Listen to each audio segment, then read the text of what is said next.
हरे कृष्णा। सभी भक्तजनों को मेरी तरफ से दंडवत प्रणाम। आज मैं चर्चा करूंगी कि आत्महत्या का विचार लोगों के मन में कैसे आता है और क्यों आता है। क्योंकि आज की युवा पीढ़ी जो पेशेंस नहीं है उनके अंदर, किसी भी बात पे नाराज़ होकर या उन्हें अपने जीवन में सफलता नहीं मिल पाती, या वो जो सोच के रखे हैं पढ़ाई में आगे बढ़ने का या जॉब करने का, उनको यदि वो चीज़ हासिल नहीं होता तो आत्महत्या कर लेते हैं। ये आत्महत्या का विचार मन में आता कैसे है? क्यों इतना अंदर से लोग दुखी हो जाते हैं कि ये विचार मन में बार बार आता है कि वो आत्महत्या कर लेते हैं? और कितनी प्लानिंग करनी पड़ती है उनको, कितना मन में विचार आया होगा और कितने दूर तक वो प्लानिंग किए होंगे किस प्रकार से हमें आत्महत्या करना है। तो क्या ये सही है आत्महत्या करना? लोग किसी चीज़ में सफल नहीं होने के कारण आत्महत्या कर ले रहे हैं। कोई बड़े बड़े इंजीनियर, डॉक्टर जो किसी बात से परेशान हो जा रहे हैं या अपने जीवन में जो चीज़ मुकाम हासिल करना चाहते हैं उससे वो सफल नहीं हो पा रहे हैं तो आत्महत्या कर ले रहे हैं। सब रेट रेस के दौड़ में आगे बढ़ते जा रहे हैं। जैसे चूहा दौड़ के बीच में भागे जा रहा है, उसी प्रकार इंसान भी चूहे के दौड़ में भागे जा रहा है। घोड़े के रेस की तरह सब दौड़ रहे हैं, रुक नहीं रहे हैं। और जब असफल हो जा रहे हैं तो आत्महत्या कर ले रहे हैं।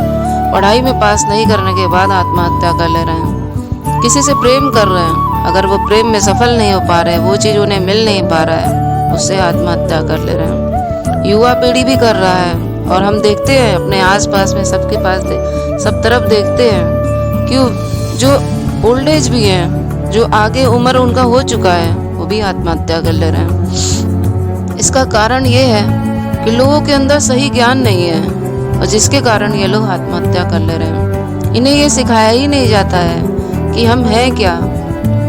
स्कूल कॉलेजों में ये ज्ञान ही नहीं दिया जाता है कि हम आत्मा है, हम शरीर नहीं है और शरीर को मारा नहीं जा सकता है। जैसे गीता में कहा गया है, नैनम छिन्दन्ति शस्त्राणि नैनम दहति पावक।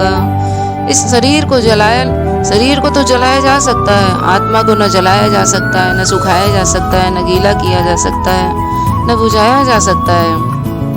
फिर हम मार किसे रहे हैं? और उन्हें इस बात का भी पता नहीं है कि हम मरने के बाद में हमारा क्या गति होगा। उन्हें लगता है ये शरीर छूटा, हम मुक्त हुए, हम दूसरे शरीर में जाएंगे। क्योंकि उन्हें शास्त्र का ज्ञान नहीं है, इसलिए उन्हें कुछ ज्ञान नहीं है इस बात का। अरे यदि कोई 40-50 साल की उम्र में आत्महत्या किया है तो क्या वो 100 साल की आयु लेकर के आया था? क्या अभी के कलयुग में ऐसा संभव हो पाया है कि कोई 100 साल का आयु लेकर के जी रहा हो?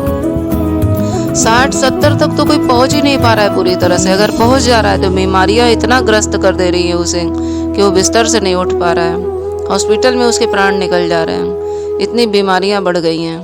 तो लोग उससे भी त्रस्त हो जा रहे हैं। और जो 20-25 साल की आयु में कर रहा है, तो तुमने तो इतना मेहनत किया, इतने बड़े बड़े ऑफिसर्स बनने के लिए, इंजीनियर बनने के लिए, डॉक्टर बनने के लिए आपने जो पढ़ाई किया, वो पढ़ाई आपको फिर से शुरू करना पड़ेगा।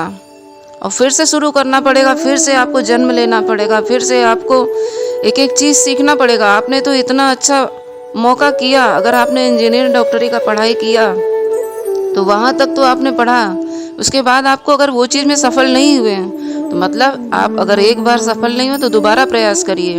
असफल होने का ये मतलब नहीं है कि उसे आत्महत्या कर लिया जाए। असफल अगर आप हुए हैं तो इससे ये समझिए कि कहाँ पे हमारी कमी रह गई है। जिस जगह आपकी कमी है उस जगह से आप समझ जाइए कि यहाँ पर हमारी ये कमी है, इसे हम पूरा करें और अच्छे से मेहनत करें और अच्छी तरह से पढ़ाई करें तो हम वहाँ पे सफल हो सकते हैं। अगर फिर भी आप सफल नहीं हो रहे हैं तो ये समझ लीजिए आपके भाग्य में ये चीज़ नहीं है। आप दूसरा कुछ प्रयास करिए, दूसरे किसी रास्ते पर चलिए, दूसरा कोई लाइन अपने लिए चुनिए। अगर जॉब नहीं है तो बिजनेस में जाइए। हर तरह का रास्ता है। अगर समस्या है तो उसका समाधान भी बना हुआ है। ऐसा नहीं है कि कोई समस्या जन्म लेता है तो उसका समाधान नहीं है। लेकिन अभी के लोग, उनके अंदर पेशेंस नहीं है और बड़ी ही जल्दी नाराज होकर किसी बात को लेकर या डिप्रेशन में चले जा रहे हैं तो सुसाइड कर ले रहे हैं। उसका कारण ये है कि लोगों को सही मार्ग नहीं पता है। स्कूल कॉलेजेस में ये सिखाया नहीं जाता है कि आपकी जैसी भी परिस्थिति रहे, आप कभी आत्महत्या मत करना। क्योंकि आत्महत्या करने का मतलब है आप कायर हैं, आपके अंदर वो क्षमता नहीं है आगे बढ़ने की। आपको वो सहन करने की क्षमता नहीं है, इसलिए आपने आत्महत्या कर लिया। आत्महत्या करना बहुत बड़ा पाप है और शास्त्र तो बोलता है कि जो आत्महत्या कर लेता है तो क्या फिर से मनुष्य योनि में आएगा? बहुत दुर्लभ है। कितने सारे भयानक भयानक कष्ट उसे उठाने पड़ते हैं। वो पहले तो भूत प्रेत की योनि में जाता है।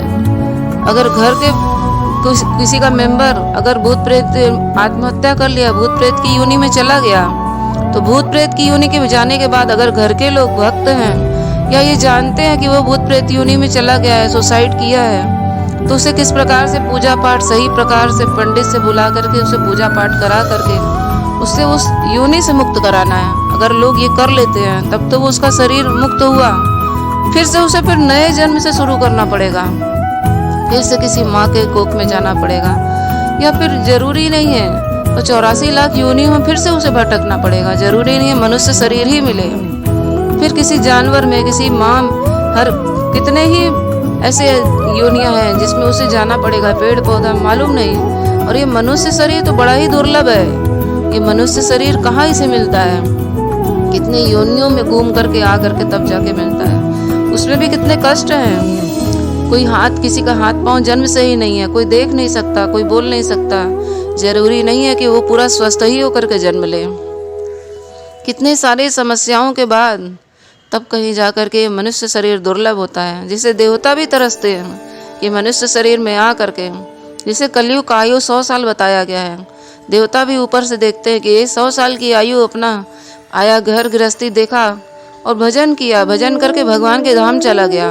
और हम लोग स्वर्ग के देवता रह करके भी भगवान का इतने हमारे ऐश्वर्य हैं, इतनी सारी हमारे पास सुविधाएं हैं कि हम भगवान को नहीं याद कर पाते, और हम भगवान को भूल करके इसी ऐश्वर्य में डूबे रहते हैं। फिर हमें भी धरती पे गिरना पड़ता है। तो हमारे ये मनुष्य शरीर कितना दुर्लभ मिला है कि हमें अच्छे कामों में लगाना है। यदि आपके पास कोई टेंशन है, आप जीवन में सफल नहीं हो पाए, तो उसका मार्ग और दूसरा भी है।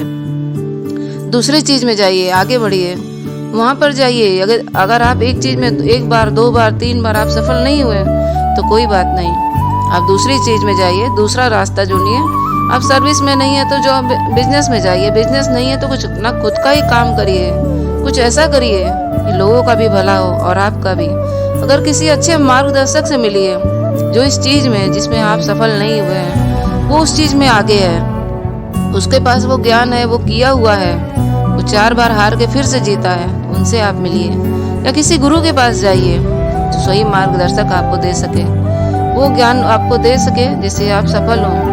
क्योंकि जब तक मन दूषित रहेगा आप किसी काम में सफल नहीं हो पाएंगे, चाहे वो कोई भी काम हो। तो पहले अपने मन को साफ रखिए। अब मन को साफ रखने के लिए सबसे पहले भगवान का स्मरण करना पड़ेगा। इस प्रकार से चैतन्य चरितामृत में कहा गया है, मन दुष्ट हईले नहे कृष्ण स्मरण, कृष्ण स्मृति बिनु भय निष्फल जीवन। तो महाप्रभु कहते हैं कि जब मनुष्य का मन दूषित हो जाता है तो कृष्ण का स्मरण अत्यंत कठिन हो जाता है, और जब कृष्ण के स्मरण में बाधा आती है तो जीवन निष्फल हो जाता है। उसी प्रकार से सुखदेव गोस्वामी परीक्षित महाराज को बोलते हैं, तस्मात् भारत सर्वात्मा भगवान ईश्वरो हरि, श्रोतव्य कीर्तितव्य स्मर्तव्य क्षेत्रताभयम्। हे राजा भरत के वंशज, जो व्यक्ति सारे कष्टों से छूटना चाहता है उसे चाहिए कि भगवान का स्मरण करे, उनकी महिमा का गान करे और उनका स्मरण करे, क्योंकि वे परमात्मा है, नियंता है और सारे कष्टों से बचाने वाले हैं। यह वैष्णव के सारे कार्यों का सारांश है। तो यहाँ बताया जा रहा है सबके कष्टों को निवारण करने वाले हैं भगवान श्री हरि हैं। अगर आप किसी के प्रेम में सफल नहीं हो पा रहे हैं तो क्या वो इतना सुंदर था, क्या वो इतना अच्छा था कि आपके जीवन के हर कष्टों को निकाल के फेंक देता? क्या भगवान से भी ज्यादा कोई सुंदर हो सकता है? क्या कृष्ण से ज्यादा कोई ऐश्वर्यवान हो सकता है? क्या उनसे भी ज्यादा कोई तेज भाग सकता है? या उनसे ज्यादा कोई कष्टों का निवारण कर सकता है? नहीं। तो फिर हम किसके लिए इतना प्रयास कर रहे हैं? क्यों हम किसी के लिए आत्महत्या कर रहे हैं? क्या ये जीवन बार बार मिलना दुर्लभ है? अगर हमारे अच्छे कर्म रहेंगे तभी तो हम मनुष्य शरीर मिलेगा। जब हमारे भक्त रहेंगे तभी तो हम मनुष्य देह में जाएंगे। या हमने कोई बहुत बड़ा काम कर रखा है जीवन में, लोगों का भलाई, तब तो हमें मनुष्य शरीर मिलेगा। ये मनुष्य शरीर कितना दुर्लभ है, उसे हमें सदुपयोग में लगाना चाहिए। और लोगों को, जो अपने घर के बड़े हैं, जो स्कूल कॉलेजेस में, उन्हें सिखाना चाहिए कि किसी भी परिस्थिति में हमें आत्महत्या नहीं करनी चाहिए। आत्महत्या करना एक जघन्य पाप है। और सोचिए, आप अगर युवा पीढ़ी आत्महत्या कर रहा है तो उनके माता पिता किस शोक में मर जाएंगे, उन्हें ये नहीं पता है। क्योंकि घर में बैठ के कोई आपका इंतजार कर रहा है और आपने अपने जीवन को समाप्त कर दिया है। कभी भी ये विचार मन में नहीं लाना चाहिए।